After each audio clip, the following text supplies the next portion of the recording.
2021 बहुत ही दुख वाला साल, जिसमें हमारे पाकिस्तान के इतने बड़े लेजेंड्स हमसे बिछड़ गए।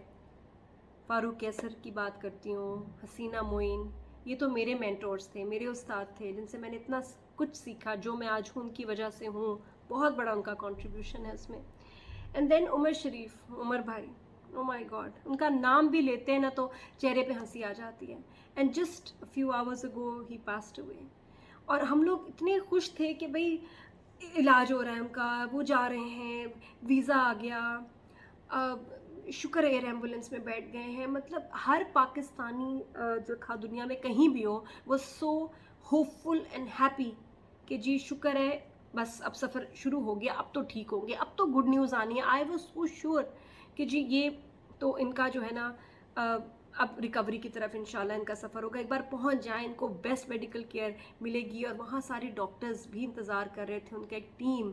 आई मीन देखिए, इससे पता चलता है कि एक शख्स जो कि ज़िंदगी में प्यार और इज़्ज़त कमाता है ना, वो इस तरह जाता है कि उसको हर कोई संभालना चाहता है, उसके लिए कुछ करना चाहता है। कहने की ज़रूरत नहीं थी, उनके बेटे, उनकी wife, everybody was ready to help him. Government, people like Rehan Siddiqui, fans, every Pakistani, doctors in US. तो इतना प्यार उनको, उन्होंने हमें बहुत हंसाया और हमने, हमारे दिलों में उनके लिए बहुत प्यार था। तो आज उमर भाई हम में नहीं है और मैंने कहा I have to do a video. एक तो ये कि मैं जानना चाहूँगी हुआ क्या। अभी तो वो कुछ देर पहले गुड न्यूज़ थी कि जी एयर एम्बुलेंस में वो चले गए यूएस की तरफ। और फिर जर्मनी, एक जगह मैंने न्यूज़ सुनी कि भाई एयर एम्बुलेंस ख़राब हो गई, तो इसलिए जर्मनी में वो वहाँ हैं। तो मुझे वही लगा, मैं कहा तो टाइम वेस्ट हो रहा है बड़ा। वजह क्या थी कि ये जर्मनी में क्यों रुके? एयर एम्बुलेंस की ख़राबी थी या कोई और वजह थी? तो we have to talk to somebody who knows, जो उनके बहुत करीब थे और इस सब चीज़ों में बाखबर थे, somebody who was in the loop. तो will talk to Rehan Siddiqui, जो कि नेशनल प्रमोटर हैं, इवेंट्स कराते हैं यूएस में, उनका बहुत बड़ा रेडियो स्टेशन है वहाँ। और माशाल्लाह जैसे उनको जब पता चला उमर भाई की बीमारी का, तो उन्होंने उनकी वीज़ाज़ के लिए बहुत जो हैं एफ़र्ट्स की। माशाल्लाह वीज़ा मिला और उसके बाद उनके साथ इन टच रहे। तो ही मस्ट नो कि व्हाट रियली हैपेंड। तो अभी हम बात करते हैं, मैं वीडियो कॉल पे लूँगी रेहान सिद्दीकी को, तो आप भी सुनिए फैक्ट्स क्या थे।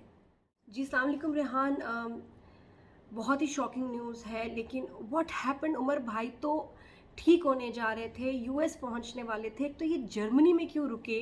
क्या एयर एम्बुलेंस में फॉल्ट थी? क्या प्रॉब्लम हो गई?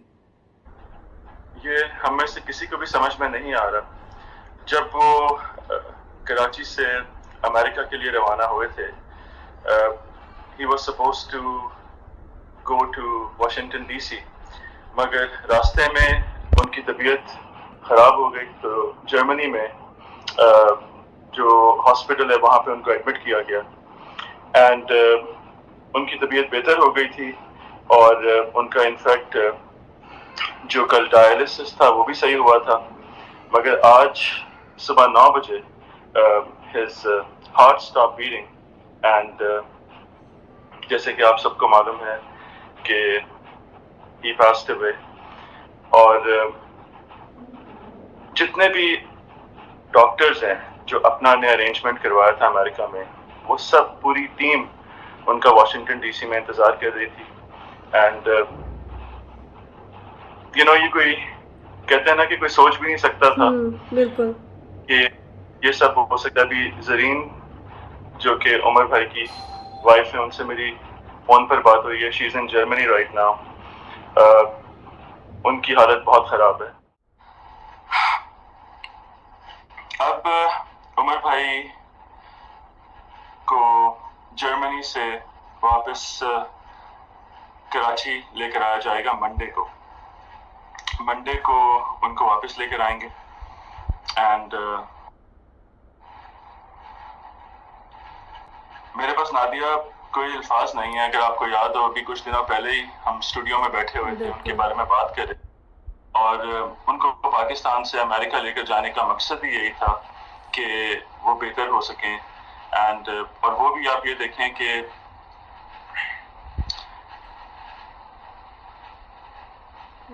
he passed away in Germany. तो आज दोपहर 2 बजे he was supposed to take off for America and अच्छा, ये जर्मनी में इनको हमने सुना कि कोई एयरक्राफ्ट में प्रॉब्लम थी एयर एम्बुलेंस में, इसलिए वो जर्मनी रुक गए थे। ये ऐसी बिल्कुल ये बिल्कुल फॉल्स इन्फॉर्मेशन है। एयरक्राफ्ट की कोई ऐसी प्रॉब्लम नहीं थी। उनकी तबीयत ख़राब हुई थी, इसलिए जर्मनी में जब वो लैंड हुए हैं, इनफैक्ट उनके पास जर्मनी का वीज़ा भी नहीं था। उनको हॉस्पिटल लेकर जाया गया और उसके बाद जो ज़रीन थी, she had to go to the Germany police station in the middle of the night to get the visa for her and Umar भाई। तो वो भी एक तकलीफ का सामना उन्होंने किया, मगर जो जर्मनी की पाकिस्तान की हाई कमीशन है, उन्होंने हर तरीके का तावन किया। बट आज उनको जर्मनी से अमेरिका लेकर जाना था। कल उनका डायलिसिस था जो कि बिल्कुल ठीक हुआ एंड सुबह 9 बजे हिज हार्ट बीट स्टॉप्ड और ही पास्ड अवे। आपकी कुछ दिन पहले उमर शरीफ से मुलाकात भी हुई, क्या बातें हुई वहाँ? मेरी उनसे मुलाकात हुई, वो मेरे साथ बैठे, अगर आप तस्वीरों में भी देख सकें, उन्होंने हाथ पकड़ा। मेरा उनके साथ रिश्ता तकरीबन ऑलमोस्ट 30 सालों का है और उस वक्त मैंने कहा उमर भाई आप बिल्कुल फिक्र नहीं करें, इंशाल्लाह जब आप अमेरिका आएंगे, ये जो जॉर्ज वॉशिंगटन हॉस्पिटल है, वहाँ के डॉक्टर्स, आप you will be back to action. तो मुस्कुराने लगे, बोलते बस मेरे बेटे का तुमने ख्याल रखना है। और उनकी आंखों के वो एक चमक थी, एक खुशी थी। उनको मिलकर देखकर बड़ी खुशी हुई और उसी वक्त उनके वीज़ा अरेंजमेंट्स हुए सारे अमेरिका के लिए, जो भी हुकूमत ने किया। और मैं एक चीज़ यहाँ पर मैं ज़रूर कहना चाहूँगा कि हमारी जो गवर्नमेंट है पाकिस्तान की, उन्होंने जो इनिशिएटिव लिया एक हमारे आर्टिस्ट के लिए, एयर एम्बुलेंस अरेंज करना, अमेरिका लेकर जाना, हर चीज़ से गवर्नमेंट हो, पाकिस्तानी गवर्नमेंट हो, ये चीज़ मेरे ख्याल में जितने भी आर्टिस्ट हैं उनको याद रहेगी कि फाइनली somebody stood up। मैं अमेरिका रहते हुए लिटरली मेरा कोई हम यहाँ पे रहते हैं, हमारा कोई पाकिस्तानी गवर्नमेंट के साथ कोई वहाँ पे इनिशिएटिव या ताल्लुक नहीं है, मगर I have so much respect for prime minister Imran Khan और पूरी हुकूमत, बिकॉज पहली मरतबा मैंने देखा है कि किसी हुकूमत ने लाखों डॉलर का खर्चा, वो कहते हैं ना कि 5 मिनट भी नहीं सोचा, right away everybody got together, और ये उन्होंने हमारे लेजेंड के लिए किया है। अच्छा, what about his wife Zareen, वो अभी कहाँ है? ब्रेकिंग न्यूज़ में 10 किस्म की खबरें चल रही थी, मगर ज़रीन टुक द इनिशिएटिव। उन्होंने उमर भाई का हर तरीके से साथ दिया, डॉक्टर्स की टीम को, और मैं दोनों को, ज़रीन को भी जवाद को भी क्रेडिट दूंगा। उमर भाई की आखिरी सांस तक ज़रीन उनके साथ थी और अभी मैं उनसे बात कर रहा था, उनके बहुत बुरी हालत थी। आप सोच सकती हैं कि ना वो पाकिस्तान में इस वक्त हैं, ना अमेरिका में हैं, जहाँ पे बेशुमार लोग, एक टीम उनका इंतजार कर रही है। जर्मनी में एक इंसान सिंगल हैंडेडली, और एक इतना बड़ा शॉक मिला। आप और पूरा पाकिस्तान इस वक्त सोच सकता है कि what the family is going through, और खास तौर पे उनका बेटा जिसने आखिरी दम तक बहुत ख्याल रखा है भाई, व्हाट अ सन, बहुत ख्याल रखा है उसने बाप का। he was so proud। मुझे भी 2 दिन पहले मेरी कल ही बात जब हुई जवाद के साथ, तो जवाद कहते हैं यार मुझे रोना आ गया, जिस तरीके से जब हम कराची एयरपोर्ट पे पहुंचे, सिविल एविएशन ने और पाकिस्तान गवर्नमेंट ने जो मेरे वालिद को प्रोटोकॉल दिया, बिफोर उमर भाई गॉट इनटू द एम्बुलेंस, उनको बाकायदा सलूट दिया गया। आई मीन एक इज्जत के साथ जो पाकिस्तानी गवर्नमेंट ने हमारे इस लेजेंड को इज्जत दी है। I have so much respect. Rehan Siddiqui, बहुत बहुत शुक्रिया। एज अ ट्रिब्यूट वीडियो कुछ मैं आपके साथ शेयर करूं, उमर भाई के वो यादगार जुमले जो उन्होंने मुझे कहे मेरे शो पे, इतनी मज़े की बातें, रो तो सब रहे ही हैं, लेकिन थोड़ी सी उनकी बातें याद करके थोड़ा हंस लेते हैं। दिल तो रो रहा है, लेकिन थोड़ी सी उमर भाई की ना कॉमेडी को याद करते हैं, उनकी बातों को याद करते हैं। मुझे आज बहुत उनकी बातें याद आ रही। जब वो मेरे शो पे आए तो उन दिनों में कुछ ऐसा चल रहा था जैसे कि कुछ चैनल पे कह दें तो चैनल बंद ना हो जाए। तो उन्होंने भी इस बात को एडमिट किया कि हाँ, मैं जो दिल में आता है कह देता हूँ, डरता नहीं किसी से, स्पॉन्टेनियस बोलता हूँ, and that's how I am. मैं डेंजरस नहीं हूँ इतना, मैं नॉर्मल सा आदमी हूँ। मगर जो भी आपने बात की ना, वो आएंगे तो चैनल बंद हो जाएगा, फला हो जाएगा। अब ये काम दूसरे लोग कर रहे हैं, चैनल बंद करवाने वाला हम लोग नहीं करते हैं। सही बात है। बड़े पढ़े लिखे सुलझे हुए लोग ये काम करते थे। उमर भाई जब मेरे शो पे आए, मैं आपको बताऊँ इतना मुश्किल होता था उनको सुबह उठाना। एक टीम जाती थी इनको उठाने दुबई में, और दरवाज़ा खुलवाना इनके होटल का एक अजाब होता था। तो एक आध दफ़ा तो हमें की भी मंगवानी पड़ी और हमें फ़ोन करने पड़ते थे, बार बार इनके कमरे में फ़ोन कर रहे हैं, जी मैं भी आता हूँ, अच्छा क्या हो गया, इतनी सुबह क्यों उठा रहे हो। He was not a morning person, और सुबह उनको मॉर्निंग शो पे लाना एक अजाब होता था। और जब वो शो पे आए तो कहते हैं, मुझे तो उठाया 7:30 बजे।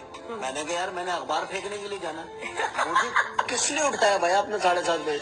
फिर मैंने उनसे पूछा उमर भाई से शो में कि जी कैसे पता चलता है कि एक पाकिस्तानी का घर है। तो उन्होंने कहा कि बाहर कपड़े सूख रहे होंगे, समझ ले पाकिस्तानी है। अगर गैलरी में कपड़े सूखे हुए तो समझ ले पाकिस्तानी हुआ घर है। और खुशबू भी खाने और की। खुशबू खाने की, सारे दरवाजे खुले हुए होंगे, सब खिड़कियां खुली होंगी, वो हमारा घर होगा। मैंने उमर भाई से पूछा कि आप मेरे शो पे आए हैं, सोफास पे तो आप बड़े कंफर्टेबल होंगे, कैसे लगे आपको हमारे शो के सोफे। सोफे मुझे लगता है ये कोई वैगनों में से निकाल के आपने लगाए, क्योंकि ये पीछे की तरफ जा रहे हैं। ये ब्रेक लगती है ना, तो पिंडी से शाहबाद जा रही होती है वैगने। तौबा। उमर भाई ने बताया कि 80 से लेके 93 तक का जो टाइम था इन सालों में was his golden time. Theatre अपने बूम पे था, और क्या वो कहते हैं थिएटर के बारे में, उस टाइम के बारे में, ये सुने। 80s से लेकर के 93 और 4 तक बहुत अच्छा दौर है। और थिएटर की मकबूलियत आपका अंदाजा लगा लें इस बात से कि एक जमाने में जो हम ड्रामे करते थे किंग्स वीडियो पर, वो ड्रामे एक्सचेंज होते थे। इसी दुबई में 1980 में आया था पहली मरतबा। 1980 में मैं यहाँ आया था, और तब मैंने यहाँ ड्रामा जब हम करते थे तो हमारे ड्रामे उस वक्त इतने पॉपुलर हो गए थे कि अमिताभ बच्चन साहब की एक फिल्म रिलीज हुई थी जादूगर। सही है। तो जो हमारा डिस्ट्रीब्यूटर था दुबई के किंग्स वीडियो वाले, उन्होंने एक्सचेंज किए थे प्रिंट, यानी कि बुड्ढा घर पे है का प्रिंट दिया था और जादूगर का प्रिंट पाकिस्तान के लिए लिया था। ओह वाह। अंदाजा लगा। तारीखी कमेंट्स जो उन्होंने दिए मेरे चाय के मग के ऊपर, जो बड़ा सा चाय का एक मग होता था मेरे शो पे, if you remember my morning show, तो उस पे उनके क्या कमेंट्स थे और उससे क्या लिंक है सुहेल वड़ाइच का, ये भी सुने। ना ये चाय का कप देखें आप, एक तो इसे आम आदमी उठा नहीं सकता, सही। दूसरा इस चाय के कप में मग में जाना पड़ेगा पीने के लिए। बेहतर था ये आप सुहेल वड़ाइच साहब को देती है। उनके लिए बहुत सही था। आपने तो बड़ी अच्छी पैरोडी की थी पिछले दिनों ना। हाँ, वो मुझे बुला के शिकायत भी की, आपने मेरे बारे में जो कहा, बच्चे नाराज, मेरे छोटे छोटे बच्चे। मैं कहा यार हमारे यहाँ बड़े बड़े होते हैं, सबके यहाँ छोटे ही होते हैं बच्चे, बच्चे तो होते ही छोटे हैं, तो इसमें क्या खास बात है कि आपके बच्चे छोटे हैं। तो मैं उनको ये मग देख के मुझे याद आया कि उनको बुला के उनको पिलाएंगे, उनके लिए बिल्कुल 2-3 घूंट का है ये। उमर भाई से मैंने पूछा कि उमर शरीफ वर्सेस उमर शरीफ में आपने इतने सारे कैरेक्टर्स किए, तो 2022 गेटअप्स तो बड़ी देर में रिकॉर्ड होता होगा, लिखना उसको, सारा गेटअप्स करना। तो कहते हैं मैं खुद अपने गेटअप्स करता था, खुद ही लिखता था उसको, और एक नाइट में एक एपिसोड, यानी सारे 20 से 22 गेटअप्स वो एक नाइट में रिकॉर्ड कर लेते थे। कमाल की बात, जीनियस। कहते हैं ना कि इंसान बस खुद ही अपने लिए प्रॉब्लम क्रिएट करता है। जिनके सामने बैठे हों ज़रा सोच समझ के बोलना चाहिए। मैंने उनसे पूछा एक सवाल, आए नहीं पूछना चाहिए था, मैंने उनसे पूछा कि आपको ऐसे इतने ज़बरदस्त आइडियाज़ आते कैसे हैं। तो सुने उन्होंने क्या कहा उमर शरीफ स्टाइल में। अब कहते हैं कि अब मैं आपसे पूछ लूं अभी आपको खांसी क्यों आ रही थी, आपके पास का जवाब कोई नहीं होगा, आप बोलेंगे इन्फेक्शन है, ये भी एक इन्फेक्शन है। तो ये कुछ यादें आपके साथ मैंने शेयर की उमर भाई की। उमर भाई आज हम में नहीं है, लेकिन हमारे दिलों में हमेशा रहेंगे। और अच्छी बात ये हुई कि जो हम सब कर सकते थे हमने किया।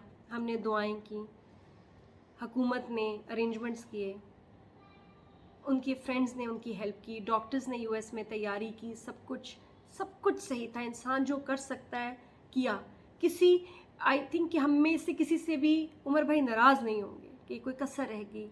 मैं इतना बड़ा एंटरटेनर था, इतना बड़ा नाम था, इतना कुछ किया मैंने, लोगों को हंसाया, और जी ये इन्होंने मेरे साथ सही नहीं किया, जो कि आर्टिस्ट को होता है। एक हमेशा रिजेंटमेंट और शिकायत रही है कि जी फाइनेंशियल उनको प्रॉब्लम्स रही, उनको बीमारी में किसी ने पूछा नहीं, देखा नहीं, हुकूमत से शिकवे, फ़ैन से शिकवे। लेकिन हमारे उमर शरीफ खुश गए हम सब से, क्योंकि हम सब उनके साथ थे। और अल्लाह तौफीक दे कि ऐसे ही आर्टिस्ट हम बने, सब बने। बहुत बड़ा लेसन है कि आज इतना प्यार, इतना प्रोटोकॉल क्यों दिया उमर शरीफ को?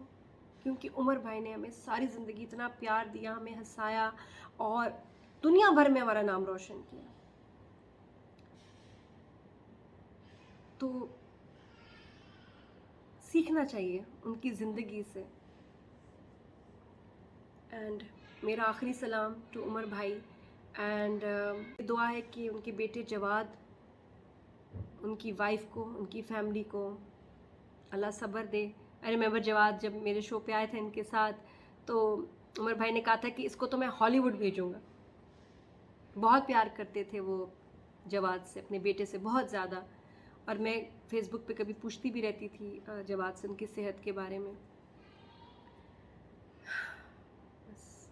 That's all. आप do subscribe to our channel out style, और बताइएगा कि आपको ये मुख्तलिफ सी वीडियो कैसी लगी, और आप उमर भाई के लिए क्या कहना चाहते हैं, उमर शरीफ द लेजेंड के लिए आखिरी एक सलाम, एक कमेंट तो ज़रूरी है। तो ज़रूर कमेंट्स में लिखिए कि आपको उमर भाई का कौन सा जोक पसंद था, और कितना बड़ा लॉस हुआ हमारा आज। We will miss you Umar Sharif. Long live his memories, his comedy and his work. खुदा हाफ़िज़।